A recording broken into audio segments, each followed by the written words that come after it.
put syukur kagem dados tamtamaning praja kamulyaning manah tanpa upami sauger sinanding tuwin pangayoman tuwin nampi genging pangayoman paduka Kanjeng Sinuwun jagat dewa Bathara semantri wonten pangandika ingkang adhawuh Purwa Madya Wasana musmboya karempit nggoning sunampani aturira nanging kawulana Bambang Semantri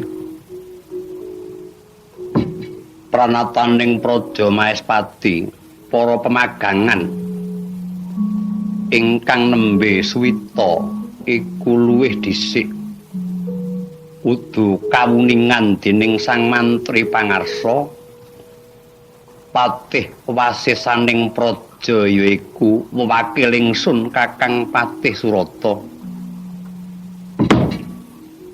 kang mangkono prayoga semenea saka sawetara nuli Kanjeng Sinuwun ngestuaken dawuh Kakang Patih Surata wonten pangandika ingkang adhawuh mbok menawa si Kakang wis ora aringa kang sarta tidha-tidha midhangetaken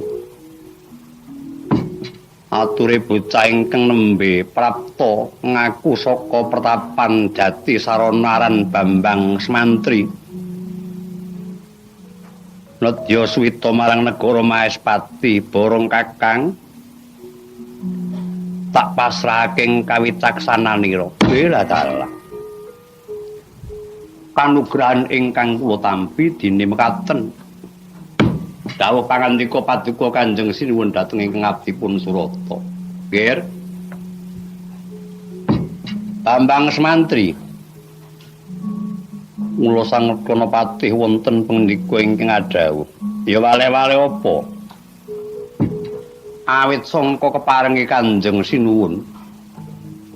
Sri Arjuna Sasrabau aku ingkang tinanggenah ngrampungi perkara iki. Ala durune kang sarta ora bakal negara Maespati mbalekake sapa kang nedya suwita waton tulus rila lahir batin angayahi pakaryaning praja. Luwih dhisik